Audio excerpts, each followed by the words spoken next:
How do I get past the gatekeepers to the doctors themselves? Um, the question is that really what you want to do?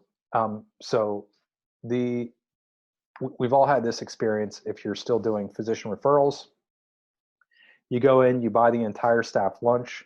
Maybe you got, Panera today, and you just spent $200 out of your own pocket feeding their entire staff. You sit there for an hour and a half, chit chat with the medical assistants, the office staff, the billing staff that comes through, and the doctor runs in at the very end. Grabs a roll or a sandwich or whatever, a slice of pizza, obviously not from Panera, but shoves it in his face in 5 minutes. And I've got some dictation and other patients to get to. I have to get back. And now you're done, right? And I doubt you said anything too profound in those 5 minutes. That happened to me a handful of times, and I just got really tired of that. So what I started doing was just taking advantage of the captured audience that I had in the physician relationship with the office staff. And what we discovered is that the office staff typically dictates where can override where the patients are being sent anyhow, unless it's a situation where they're under an iron fist by a hospital or some other healthcare system, something like that. But you get the idea. So what I started doing is just a mini workshop during that, and I would say, okay, so Karen, Nancy, Linda, and I'm meeting everybody as they come in. What's your experience with PT? Who's ever had physical therapy before? Tell me what happened. How'd you do? Did you get same, better, worse? And I listened to how they think about physical therapy.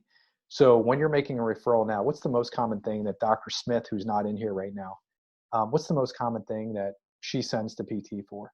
And they'll say, back pain or knee problems or whatever. And great. Okay. So how do you decide where to send?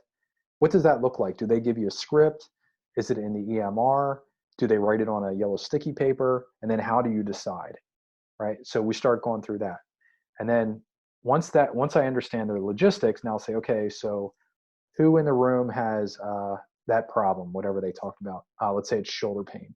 Who has shoulder pain right now? Great. So thanks for volunteering. Come on up. And then I'll, go through. I'm typically looking for like a really simple first rib or something that we can correct with light manual therapy, or directional preference movement like TMR or something like that, right? So now I've demonstrated physical therapy. We've elevated how that entire staff thinks of physical therapy. And by the time the doctor walks in the room, in the best case scenario, what they'll say is, hey, that therapist, they just treated Karen. Remember how she had that shoulder problem? She's able to, reach behind her back and touch her shoulder blades and, touch her head or whatever the movement is, right?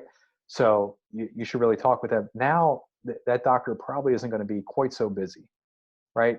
So maybe we bought a little more time with them. He's probably going to ask, what did you do there? And I'm going to say, I'm not going to tell you, but let's talk about, how you view physical therapy, right? So that's, don't ignore the gatekeeper. I think they're actually a super valuable part of the entire thing. And to be honest, I'd rather talk with a room full of gatekeepers than I would like an orthopod or a doctor themselves, right? Because the power might really be in the gatekeeper.